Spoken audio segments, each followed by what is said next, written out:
Buenas tardes, estimados alumnos. Sean todos bienvenidos a esta su última clase de Antropología de la Salud de la Escuela Superior de Salud Pública de la provincia del Chaco. En esta oportunidad vamos a ir analizando el porqué y la importancia de tener en cuenta la presencia de la antropología en la salud, porque a través de ella entenderemos aspectos como la cultura, la interculturalidad y las prácticas en términos de salud que se llevan a cabo en el NEA. Entonces, a partir de este momento vamos a ir dilucidando por qué y para qué de la importancia de la antropología en la salud y cómo a través de esta disciplina podemos ir entendiendo a la salud, la enfermedad y la muerte como hechos universales. Bien, como veníamos diciendo, ¿por qué y para qué la antropología en la formación en salud? Tenemos que partir del hecho de que la biomedicina moderna se ha ido construyendo históricamente como un sistema centrado en lo biológico, donde se separa lo orgánico de lo social y lo cultural, presentándose la biomedicina o la medicina en sí como una ciencia universal y objetiva. Sin embargo, tenemos que tener en cuenta que la enfermedad no es solo un proceso fisiológico, sino que es una experiencia humana que se vive, se interpreta y se resuelve según los marcos culturales y sociales. Entonces, la antropología nos va a permitir a nosotros analizar críticamente la salud, enfermedad, atención como un fenómeno biopsicosocial cultural que no se reduce simplemente a una lesión o a un síntoma. Esto nos permite centrarnos básicamente en nuestro país, en Argentina, donde estamos justamente influenciados por la diversidad de pueblos originarios, además de los migrantes y las distintas clases sociales. Con lo cual esto vuelve la mirada sobre la medicina tradicional, ¿no es cierto? Esto genera que la formación médica tradicional sea insuficiente.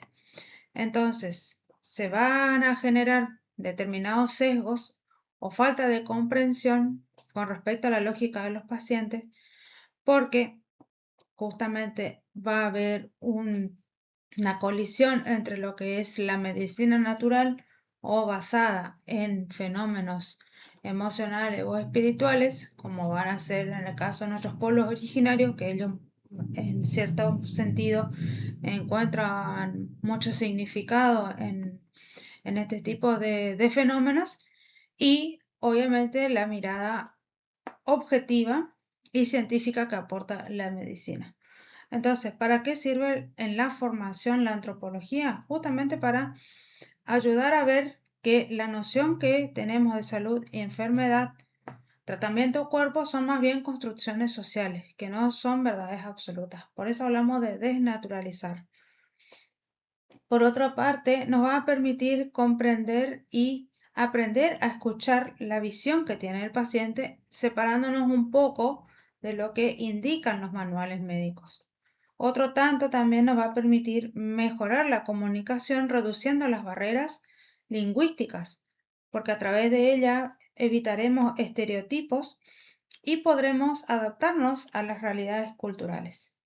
Además, ella nos va a permitir reconocer el pluralismo médico en el sentido de la coexistencia que existen entre los modelos biomédicos y populares y tradicionales como realidad cotidiana que está atravesada en nuestra sociedad, a fin de que podamos formar profesionales que respeten la autonomía y la identidad cultural de los usuarios del sistema de salud. Entonces, tenemos que tener en claro, a medida que vayamos avanzando en este tema, el concepto de qué es cultura. Para algunas culturas van a ser, por ejemplo, distintas manifestaciones folclóricas. Para otros van a ser un tipo de cultura según el grupo social en el que están inmersos. Por ejemplo, los adolescentes tienen una determinada cultura que comparten dentro de su grupo etario. Luego tenemos, como yo decía al principio, manifestaciones que para el común de la gente van a ser culturales porque, a ver, por ejemplo, la idiosincrasia del chamamé o la idiosincrasia del folclore nos permiten ver que son rasgos típicos o a los cuales la mayoría de las personas asocian a la cultura. Pero conceptualmente hablando, nosotros tenemos que tener en claro que la cultura es el conjunto de valores, creencias, símbolos y prácticas aprendidas y compartidas que dan sentido a la vida de un grupo. Entonces, como nosotros estamos inmersos en un tipo de cultura, coexistimos con diversas culturas, ¿no es cierto? Entonces, para un determinado grupo social, el concepto de enfermedad va a significar una cosa o va a tener una significación distinta entre grupos sociales, ¿no es cierto? Lo mismo el concepto de salud. Entonces, acá es donde debemos tener en claro que el concepto de salud no implica solamente una ausencia de enfermedad, sino de equilibrio. ¿Con qué? Con el cuerpo, con la familia, con la comunidad, con el entorno o incluso con el cosmos, según cada cultura.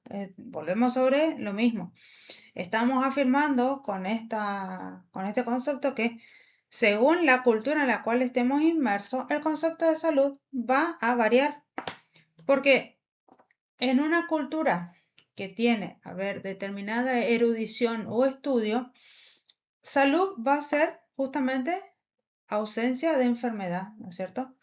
Pero si nosotros nos adentramos a otros tipos de cultura u otros tipos de grupos sociales, nos vamos a encontrar que la enfermedad está asociada a no a dolencias físicas o fisiológicas, sino más bien a dolencias espirituales o a factores que influyen desde el cosmos. Entonces, como decíamos, el concepto de salud no es solo una ausencia de enfermedad, sino equilibrio. Es ausencia de equilibrio. ¿Con qué? Con el cuerpo, con la familia, con la comunidad, con el entorno o el cosmos, según la cultura. A su vez, como venimos afirmando, el concepto de enfermedad se puede explicar a través de diversas causas, ya sean estas orgánicas, emocionales, espirituales, relacionales o por desequilibrio con el entorno. Alguna vez les habrá pasado que llegan a un determinado lugar y de la nada comienzan con un dolor agudo de cabeza.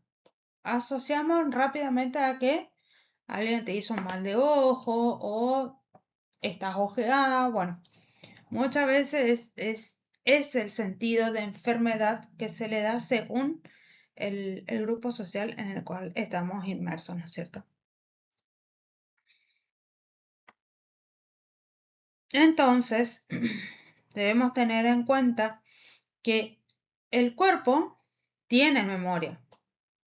A ver, en este sentido, el cuerpo como ente material va a ser ese habitáculo o ese receptáculo, mejor dicho, que va a estar atravesado justamente por la cultura, por este sentido de salud y por el sentido de enfermedad. Y al ser un receptáculo va a tener memoria.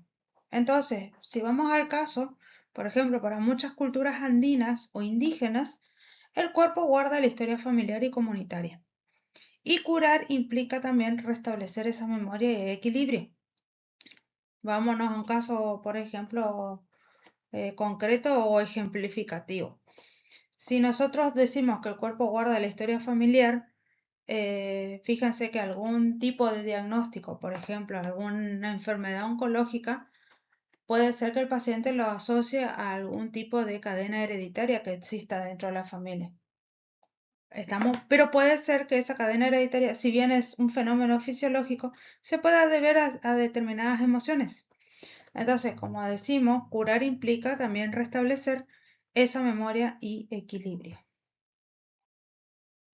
A partir de lo que venimos indicando, vamos a ir viendo, ¿no es cierto? Y ustedes más que se están formando en esta carrera de enfermería, que la verdad ocurre en lo cotidiano que las personas, y me incluyo, y yo creo que la mayoría lo hemos hecho, elegimos nuestros itinerarios terapéuticos según nuestra visión, es decir, dependiendo de la dolencia, bueno, primeramente voy a recurrir a un saber familiar, por ejemplo. Me duele la cabeza, bueno, puede ser que te ojearon. me voy al curandero. Y bueno, si ese dolor no se disuelve transcurriendo los días, por supuesto que recurro finalmente al médico, ¿no es cierto? Entonces, es la cultura la que define qué se considera síntoma, cuándo buscar ayuda y qué tratamiento aceptar. Entonces, cuando decimos, por ejemplo, que el paciente primeramente hace un itinerario terapéutico y según el tipo de dolencia, primeramente va a recurrir a un saber familiar, luego al curandero y finalmente, si esa dolencia no desaparece, recurre al sistema oficial, es porque estamos en presencia justamente de la presencia de la medicina popular. Que la medicina popular, conceptualmente hablando, es aquel conjunto de saberes, prácticas y remedios que son transmitidos oralmente de generación en generación y que están arraigados en la experiencia cotidiana. Entonces, fijémonos la presencia que nosotros tenemos, por ejemplo, de cómo se cura un dolor de panza, que lo podemos asociar, por ejemplo, a un empacho. ¿Por qué? Porque estas curas alternativas o complementarias son prácticas que conviven con la biomedicina y que no necesariamente originarias, pero que sí están adaptadas al contexto social. O, por ejemplo, si tengo una tos que no se me va con ningún tipo de medicamento o tal vez no recurro a la medicina oficial, pero por tradición familiar recurro al té de Lambaú, por ejemplo, ¿cierto?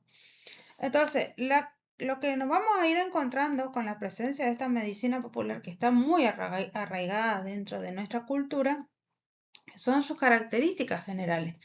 ¿Por qué? Porque dentro de sus características generales va a presentarse un enfoque holístico, es decir, un enfoque en la totalidad de la persona. Entonces va a tratar a la persona en su totalidad, es decir, en su totalidad de cuerpo, mente, emoción y entorno, no solo el síntoma. Entonces, esta medicina popular no va a atacar directamente el síntoma, sino que va a tomar a la persona en su totalidad. Por otra parte, la particularidad y característica que tiene esta medicina popular es que justamente es una medicina económica, porque ¿quién no tiene una planta ambaú, por ejemplo, en el fondo de su casa? Por otra parte, es cercana, no hay barreras burocráticas, es decir, me voy, saco un par de hojas y me hago el vapor o me hago el té de la hoja del ambaú, no tengo que hacer cola para ir a retirar las hojas. También es transmitida en lengua materna. Por otra parte, cada práctica tiene su lógica interna. ¿Por qué? Porque es coherente con la cosmovisión del grupo. En cuanto a, por ejemplo, el uso de la planta, los rituales, los masajes, los ahumados. Y por otra parte, fijémonos cómo en lo cotidiano, si tenemos un dolor de garganta, por ejemplo, podemos combinar obviamente esta medicina popular con la medicina oficial. Porque nos puede pasar que tomemos un bronquisedal y a su vez hagamos el té de Lambaú. Entonces, lo que estamos viendo es que muchas personas combinan medicamentos con estos remedios caseros o rituales, aunque a veces ocultan estas prácticas justamente a los profesionales de la salud por temor a ser juzgados por estos. Así, nosotros que convivimos en esta región del NEA argentino, que como sabemos bien el noreste argentino está integrado por Corrientes, Misiones, Chaco y Formosa, es justamente un territorio de gran diversidad cultural. ¿Por qué? Porque fijémonos en los pueblos originarios que conviven, algunos todavía entre nosotros, ¿no es cierto? El guaraní, el cuom, el huichí, el mocoví, el pilagá, el toba, que son obviamente nuestros pueblos originarios, pero que a su vez conviven con aquellos descendientes de inmigrantes y poblaciones criollas. Entonces, en esta diversidad nosotros vamos a encontrar la presencia de la medicina popular y los sistemas curativos alternativos, que están justamente profundamente arraigados y que coexisten con el sistema médico oficial. En particular, en el NEA existe un pluralismo médico. ¿Por qué hablamos de un pluralismo médico? Porque hay un modelo biomédico hegemónico Está luego la medicina tradicional indígena, la medicina popular criolla y las prácticas sincréticas. Entonces, las personas, como decíamos anteriormente, suelen construir estos itinerarios terapéuticos. Combinan los remedios caseros con las consultas a los curanderos o curanderas y, en caso grave, finalmente acuden a los hospitales y los centros de salud. Pero ¿por qué, persisten todavía estos tipos de prácticas de recurrir primeramente, ¿no es cierto?, a la medicina tradicional o popular o criolla frente a la medicina oficial, ¿no es cierto? Porque la realidad es que hay un acceso limitado. Si vamos al caso del interior del monte adentro, como se dice del Chaco, o de acá del interior de Corrientes, la realidad es que la infraestructura sanitaria en zonas rurales es escasa o lejana. Entonces, nos encontramos que en estas zonas rurales pueden llegar a presentarse estas barreras lingüísticas y culturales. ¿Por qué? Porque justamente o el profesional de la salud, llámese médico, llámese enfermero u otros, no están preparados lingüísticamente para entender lo que el paciente le plantea. Por otra parte, estas prácticas comparten la visión del mundo, el idioma y los valores de la comunidad. ¿Por qué? Porque atienden tanto el malestar como la enfermedad orgánica, vinculando la salud con el equilibrio social, espiritual y ambiental. Y además tenemos la particularidad de que estos saberes se transmiten de forma oral, familiar y comunitaria como parte de la identidad cultural. Entonces, cada pueblo, dentro de lo que son los pueblos originarios del NEA, tienen su propia cosmovisión y su propia significación acerca de lo que es salud, acerca de lo que es enfermedad. Entonces, la persona que tiene salud es porque esa persona tiene en equilibrio su cuerpo, su espíritu, la comunidad y la naturaleza. Si vamos al caso, por ejemplo, del pueblo guaraní, tomando como eje la provincia Corrientes, Misiones Norte de Chaco y Formosa, la enfermedad surge por desequilibrio con la selva, el río o los espíritus. Esas son las significaciones que ellos les dan, ¿no es cierto? Entonces, ahí nosotros nos vamos a encontrar con aquellas dolencias de tipos naturales, como aquellas que están asociadas al frío, al calor, la alimentación, y aquellas dolencias de tipo espirituales, que son el mal de ojo, el susto. Y es ahí donde entra ese pai o chamán o médico tradicional, que puede ser un hombre o una mujer, obviamente, que es aquel que se encarga de interpretar los sueños, que conoce la planta curativa para esa dolencia en particular, que realiza los rituales de limpieza y que a su vez es un mediador con los espíritus. También, por otra parte, hay curanderas y curanderos que están especializados en partos, los dolores estomacales o los huesos. Entonces, fijémonos que la contracara de lo que es la medicina oficial, en la medicina tradicional, estos pai o chamanos médicos tradicionales, por ejemplo, recomiendan el uso de plantas medicinales como hacer el boldo, la peperina, el cedrón, el romero, la carqueja, la cola de caballo, la corteza del apacho. ¿Por qué? Porque algunos de ellos tienen la particularidad de ser antifebriles, antiinflamatorios, digestivos. Entonces, la forma de preparar estas medicaciones, diríamos, es a través de infusiones, decocciones, cataplasmas o baños.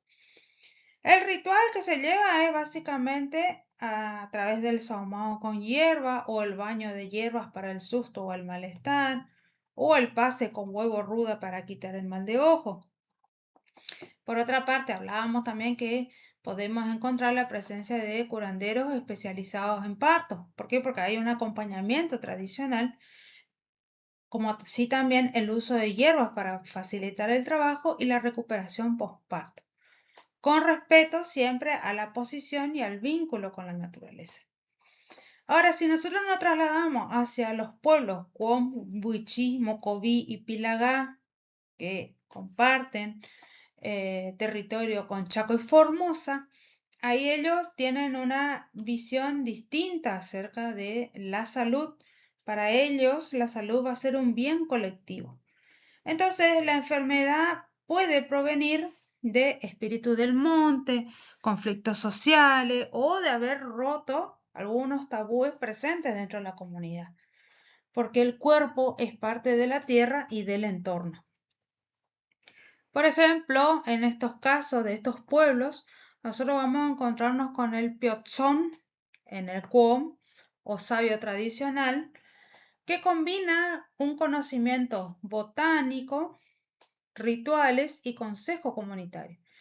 Y las mujeres suelen ser las principales transmisoras de remedios caseros y cuidados cotidianos.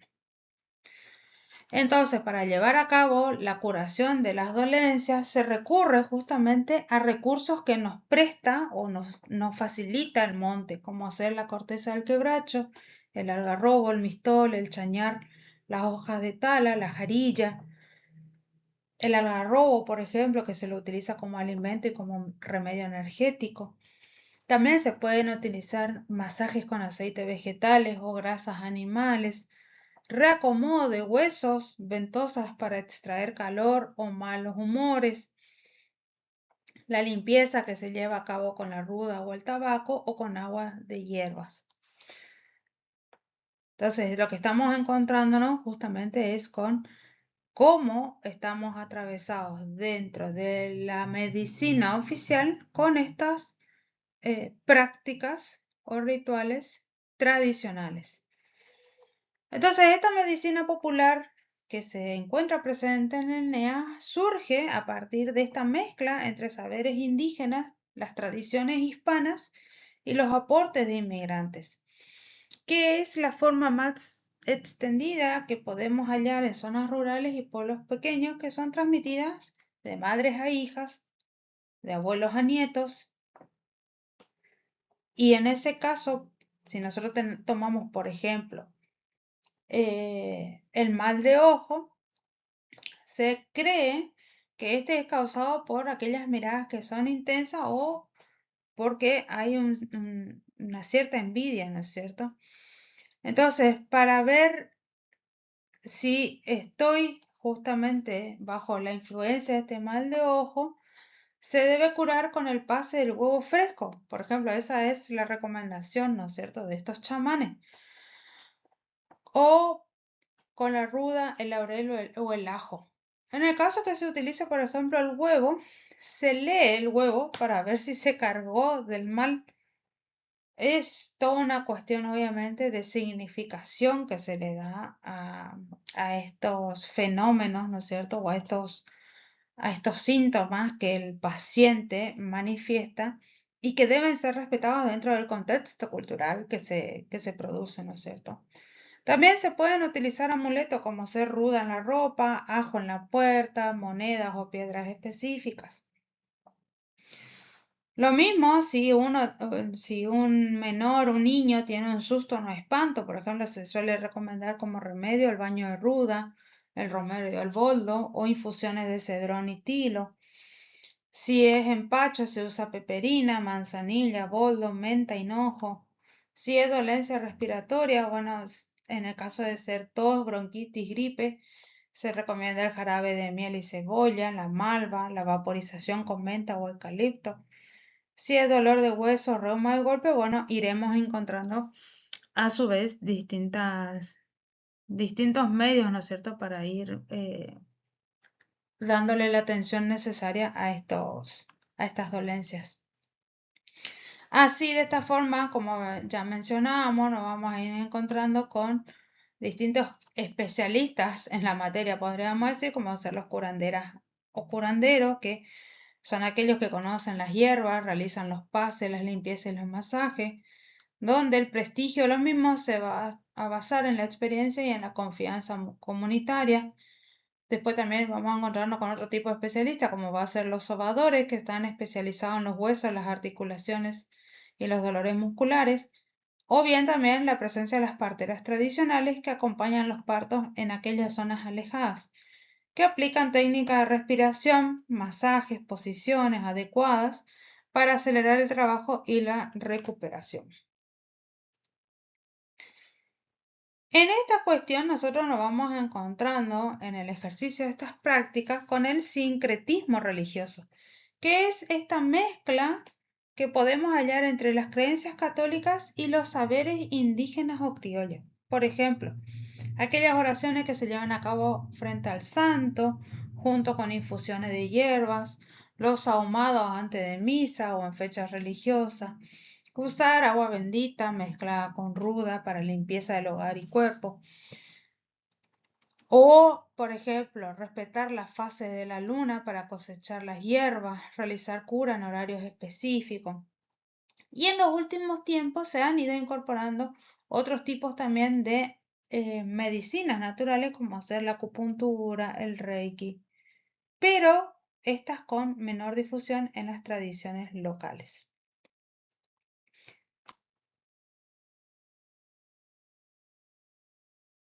De cierto modo, nuestra cultura, que es occidental, desde el momento mismo en que arribó a América Hernán Cortés primeramente y luego Cristóbal Colón, la realidad es que hemos sido influenciados por la cultura occidental, ¿no es cierto? Puntualmente la cultura española.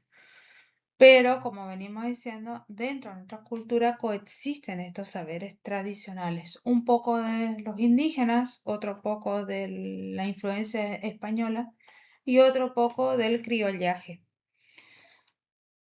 La Ley Nacional 26.160 y otros tratados internacionales reconocen el derecho de los pueblos indígenas a sus propios sistemas de salud y los conocimientos tradicionales. Esto es importante tenerlo en cuenta porque muchas veces en términos de políticas públicas o desde el Estado mismo se desconoce la coexistencia de los pueblos indígenas en territorio nacional. Como venimos viendo, los pueblos originarios y las distintas culturas le dan distinta significación a lo que, como ya veíamos, es salud, es enfermedad y dentro de esto también está la muerte. Porque la significación que le damos a la muerte como un sentido trascendental a la vida del ser humano, para algunos puede significar un renacer hacia el más allá. Para otros puede significar el fin de una etapa. Entonces, lo que nosotros tenemos que tener en cuenta es que en todas las sociedades y en todas las épocas, el enfermar, el sufrir y morir son experiencias que están atravesadas por toda la humanidad. No hay un ser humano que no atraviese en distintas etapas de la vida estas distintas fases, ¿no es cierto? Pero cada una de ellas va a adquirir distintos significados, porque el dolor físico, la angustia, la necesidad de cuidado y el duelo va a variar de persona a persona. Además, cómo se explica, se nombra la enfermedad, se vive esa enfermedad y se enfrenta cada situación también va a variar de persona a persona y de cultura a cultura. Entonces, por ejemplo, en culturas andinas la enfermedad puede ser señal de desequilibrio con la naturaleza de los antepasados. Y en el mundo occidental, que es en el cual nosotros estamos inmersos por influencia del español, la enfermedad casi exclusivamente se explica por causas orgánicas o genéticas. Rara vez el argentino, el correntino, formoseño, chaqueño, del que ustedes quieran tomar de la provincia que sea, rara vez el paciente le encuentre una significación espiritual o emocional. Básicamente y generalmente hay una causa orgánica, pero es por la influencia de la medicina oficial, ¿no es cierto? Y la muerte en algunas comunidades es paso a otra vida, en otras es un fin definitivo y el duelo, si nosotros vemos, por ejemplo, en un grupo social como ser el neo argentino, muchas veces el duelo significa ese trance, ¿no es cierto? Eh, donde el alma de nuestro ser querido está en un limbo todavía entre lo terrenal y lo espiritual, ¿no es cierto? Pero en otras culturas, por ejemplo en la mexicana, el duelo tiene otro significado. Y fíjense la entidad que ellos le dan al festejo del Día de Todos los Muertos, que para nosotros es más bien un día de recogimiento y de recordar a ese difunto, ¿no es cierto?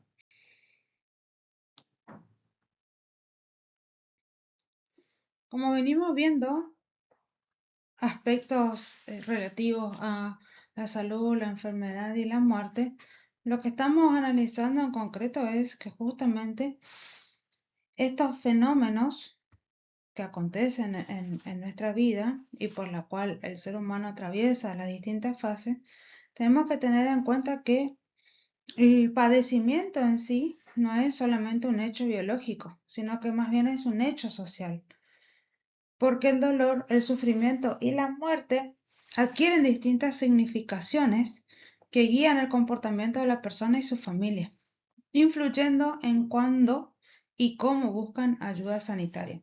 Tengamos en cuenta, como venimos diciendo, ¿no? Que primeramente la persona a lo que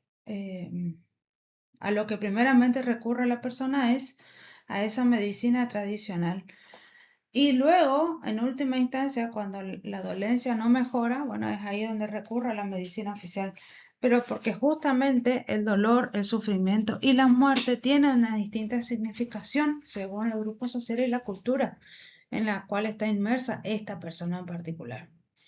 Y es ahí donde entra en colisión esta cuestión de la salud pública o medicina oficial junto con la coexistencia de los saberes tradicionales o medicina tradicional. La salud pública tenemos que entenderla por el carácter colectivo que presenta la misma, universal y orientado a reducir los riesgos y a mejorar las condiciones de vida. Pero en esta cuestión de la salud pública tenemos que también dilucidar algunos aspectos como la etnia. ¿Por qué? Porque la etnia va a ser ese conjunto de rasgos culturales que están compartidos y que le dan identidad a un grupo. Es decir, que dentro de una etnia nosotros vamos a compartir un idioma, un conjunto de tradiciones, una historia en particular y una cosmovisión. Es decir, todos estos rasgos que compartimos dentro de nuestro grupo social dan identidad al grupo en sí.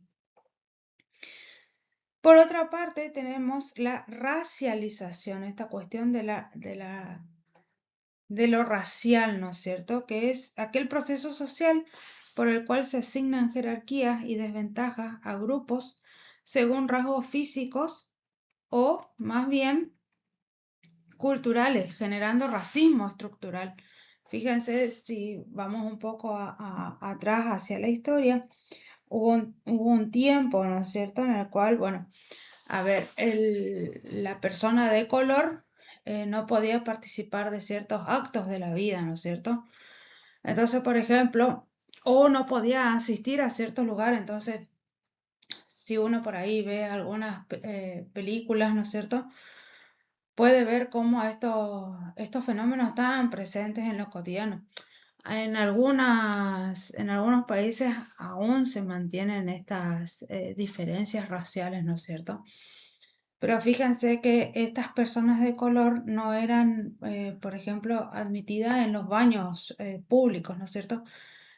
Hay una película muy conocida que retrata la historia se la hago breve, retrata la historia de una mujer que ingresa a trabajar en la NASA y era una mujer de color y, por ejemplo, ella no podía ingresar al baño de las personas blancas, diríamos, ¿no es cierto? Entonces tenía que recorrer o salir de su edificio de trabajo e irse a otro lugar justamente para llevar a cabo sus necesidades básicas, ¿no es cierto?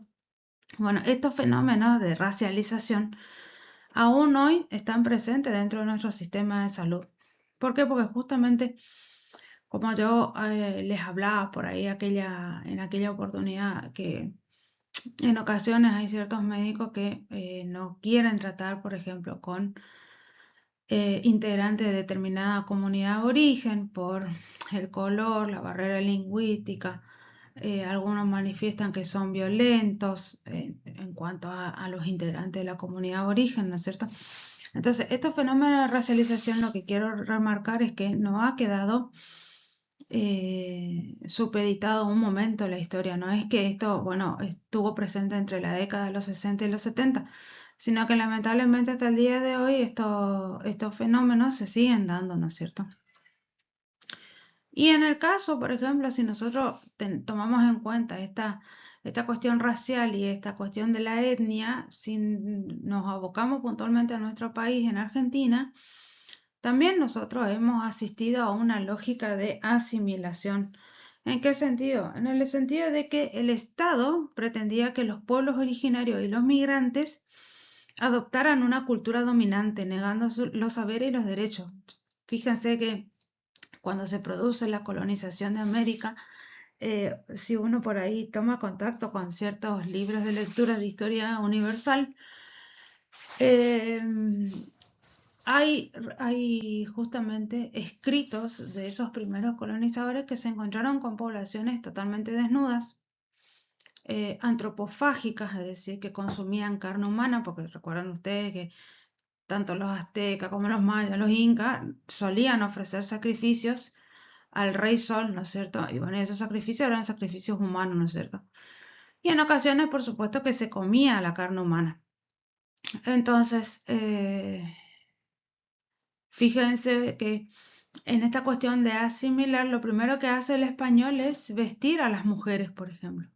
Vestir a las mujeres, vestir a los hombres.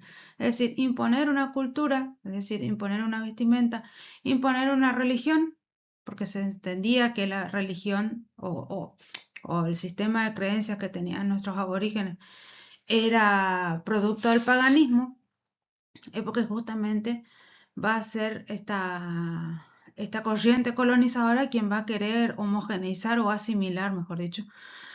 Y en el caso de Argentina, más llevándolo a la época, por ejemplo, del presidente argentino Julio Argentino Roca, eh, esta campaña al desierto, como se le llama la conquista del desierto, fue justamente para, bueno, erradicar a los malones de indios, como se les decía, porque justamente la particularidad que tiene la etnia es por ahí al tener un idioma, un conjunto de tradiciones, una historia propia, el grupo en sí se siente identificado y esos elementos le dan identidad al grupo. Y es lo que este presidente argentino Roca quería erradicar, ¿no es cierto? Entonces quería homogeneizar. Entonces, por eso se lleva a cabo este fenómeno de la campaña del desierto, ¿no es cierto? Entonces, ¿por qué nosotros vamos analizando estas cuestiones de la etnia, la raza? Porque también esto tiene un impacto en la salud. Porque se produce, fíjense ustedes, y algunas veces habrán visto en el ejercicio de esta profesión que prontamente van a egresar, el racismo institucional. ¿Por qué? Porque justamente dentro de la institución hospitalaria existe un conjunto de reglas, de estructuras, que en cierto modo discriminan a los indígenas, ¿no es cierto?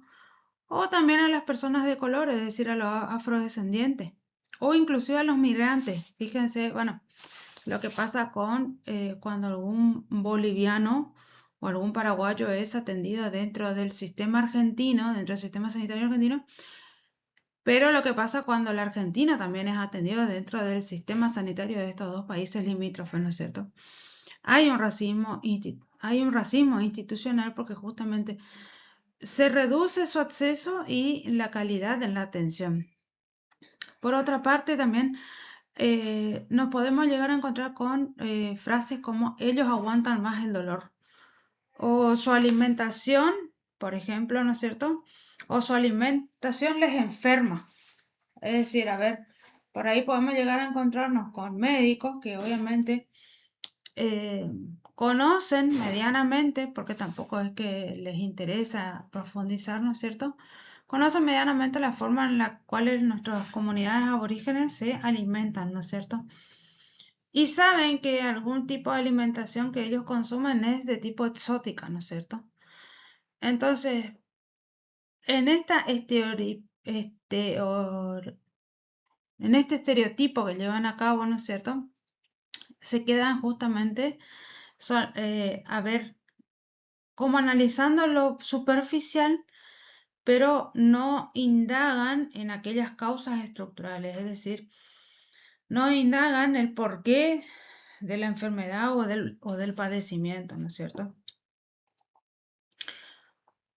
Y esta desigualdad en sí en la salud no es casual, ¿no es cierto? Es producto de la determinación social.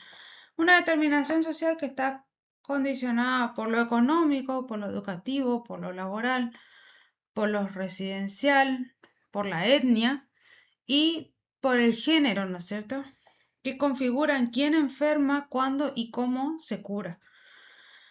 En Argentina, por ejemplo, nosotros tenemos el caso de que las etnias son aquellos pueblos originarios, ¿no es cierto? Inmigrantes andinos que tienen mayor mortalidad materna, por ejemplo, ¿no es cierto? Es muy probable que obviamente la mujer gestante, la mujer embarazada, sea la que finalmente fallezca en el parto, porque obviamente al no tener un acceso a la salud o a un acceso a una calidad eh, sanitaria, es muy probable que terminen falleciendo, ¿no es cierto? Por otra parte, hay un menor acceso a controles y mayor morbilidad crónica por aquellas barreras lingüísticas, culturales y económicas que estamos haciendo mención, ¿no es cierto? Otro tanto también las mujeres asumen la mayor carga de cuidado. ¿Por qué? Porque son las que mayormente tienen prescripción de psicofármacos sin un abordaje integral y sufren violencia institucional en la atención. Puede darse, por ejemplo, el fenómeno de aborto sin consentimiento de la mujer indígena y es justamente por esta cuestión que venimos analizando de la barrera lingüística y cultural. Puede darse también el desconocimiento de la mujer que está en gestación y es medicada con algún tipo de paracetamol o ibuprofeno, lo cual va a generar, obviamente, un aborto espontáneo, ¿no es cierto? Otro tanto es el caso de quienes viven en barrios periféricos o en zonas rurales, que obviamente van a tener un menor acceso a agua potable, a saneamiento y a los servicios de salud de calidad. Entonces, las desigualdades se van a superponer. ¿Por qué? Porque el hecho de ser mujer, indígena, migrante y pobre va a multiplicar las barreras y la vulnerabilidad. Entonces, no se puede analizar el fenómeno de la salud sin mirar estas intersecciones, que obviamente no vamos solamente a circunscribir al hecho de ser mujer, ¿no es cierto? Esto hay que tenerlo en claro. Estas desigualdades son de sujeto indiferenciado, es decir, no discrimina si es mujer, varón, niño, niña, anciano. Por otra parte, debemos mencionar también que desde la perspectiva cultural y social, el cuidado en sí no es solamente una tarea técnica, sino que es una relación social y cultural. Y en Argentina y en América Latina, históricamente, el cuidado en casa y en el sistema de salud recae mayoritariamente en las mujeres. Fíjense, si nosotros prestamos atención, quiénes son los que acercan a los niños a los centros de salud, son básicamente las mamás. Entonces, lo que estamos viendo acá es que se genera una doble o triple carga laboral y un desgaste físico y emocional.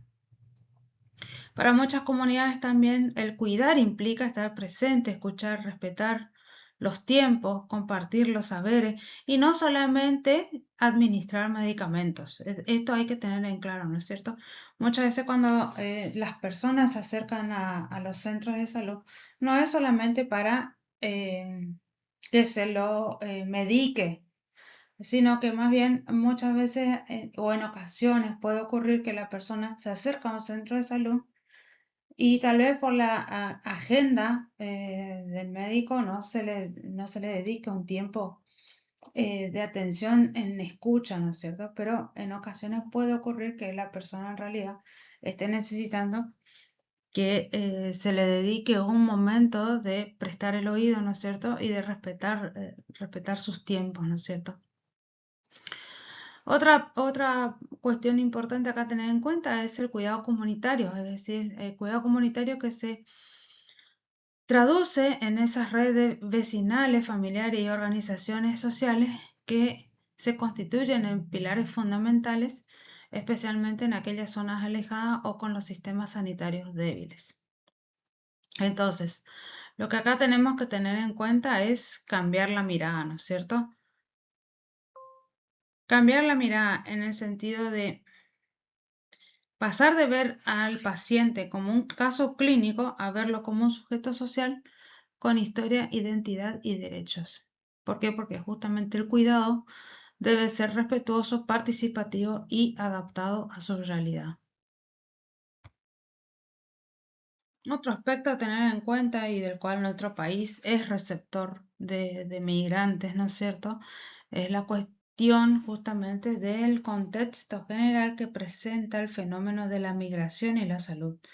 Si nosotros nos detenemos a analizar en nuestro caso de nuestro país, fijémonos que la migración limítrofe, es decir, aquella que proviene especialmente de Bolivia, Paraguay, Perú y Chile, es un fenómeno histórico y vigente. En las primeras oleadas migratorias nosotros hemos tenido la llegada de ciudadanos italianos, franceses, ingleses, ¿no es cierto? Pero en los últimos tiempos Argentina se ha convertido en un país receptor de estos países limítrofes, ¿no es cierto? Y la particularidad es que las personas migrantes traen consigo sus creencias, sus lenguas y sus formas de cuidar la salud, que también a su vez entran a convivir con aquellas creencias y formas de cuidar la salud que tiene el argentino en sí, producto del arraigamiento, ¿no es cierto?, de esta medicina tradicional, ¿no es cierto? Entonces, las creencias de los migrantes más las creencias de los argentinos y la forma de cuidar la salud, la verdad es que terminan generando retos y oportunidades para el sistema sanitario.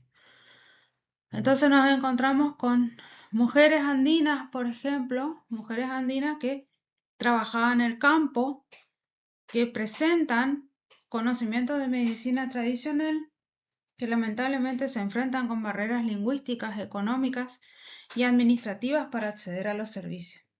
Entonces, los itinerarios terapéuticos van a combinar el autocuidado, los remedios familiares. Se va a constituir una red o unas redes de paisanos, ¿no es cierto?, que solamente en casos graves van a acudir a los hospitales donde a menudo se sienten incomprendidas o incomprendidos. Entonces, los principales desafíos serán justamente esta falta de intérprete en lenguas como la quechua, el aymara o el guaraní. Las explicaciones médicas no se entienden, lo que genera incumplimiento en los tratamientos y en los riesgos para salud. Por otra parte, el médico formado bajo la visión científica de la medicina, obviamente se va a encontrar con un choque de visiones. ¿Por qué? Porque venimos afirmando a través de estas comunidades aborígenes que ellos entienden que la enfermedad es un desequilibrio, no una patología. Entonces, por supuesto que el profesional no va a considerar el malestar integral, sino solamente va a focalizar sobre el síntoma. Entonces, nos vamos a encontrar con profesionales que afirman comen muy condimentado, aguantan el dolor, reducen la salud a la cultura, cuando en realidad puede ser que estén presentes también otros tipos de causas como ser sociales y económicas. Y por experiencias previas negativas, muchas personas ocultan sus prácticas tradicionales por miedo a ser juzgadas o desautorizadas. Otro tanto también ocurre con las barreras administrativas y económicas, los costos que tiene muchas veces acceder al sistema de salud o también las largas filas para acceder a un turno o los turnos que dan con mucho tiempo de espera, ¿no es cierto? También ocurre esta barrera con la documentación, los horarios rígidos, bueno, como decíamos, las largas filas, las distancias, los costos de traslado. Todos estos son factores que obviamente desaniman esta consulta temprana.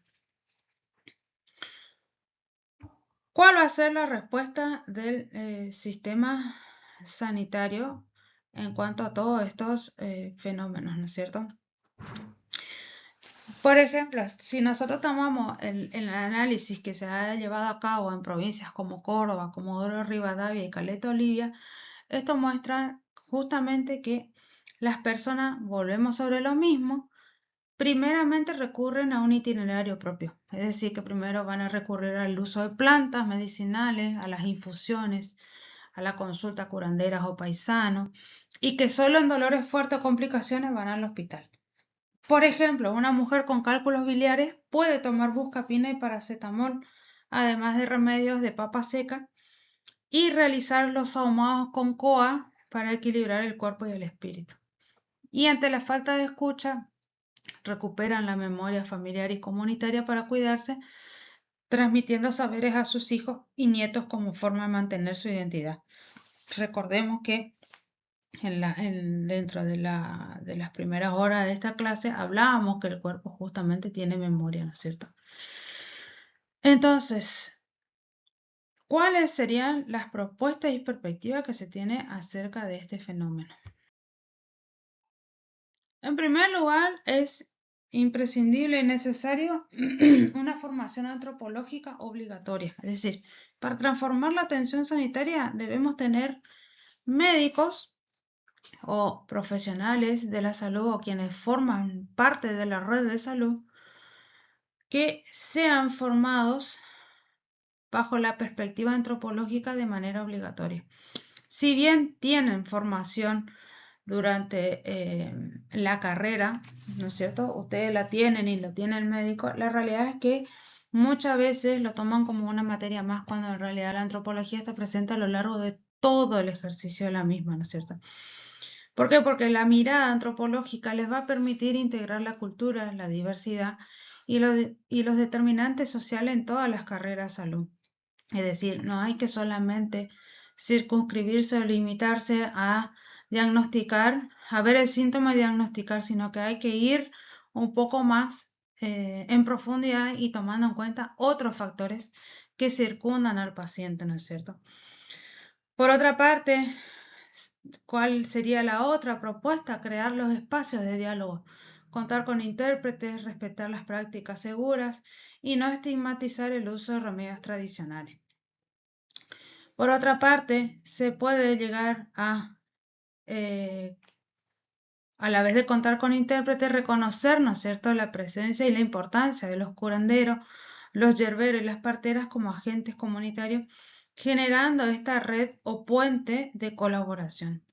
Y analizar cada caso, por supuesto, teniendo en cuenta el género, la etnia, la clase y la situación migratoria. Bueno, con esto damos por concluida la clase. Esta es justamente la última clase de antropología, así que les agradezco por todo el recorrido que hemos dado en este dictado cuatrimestral y muchas gracias a todos por haber participado en las actividades propuestas.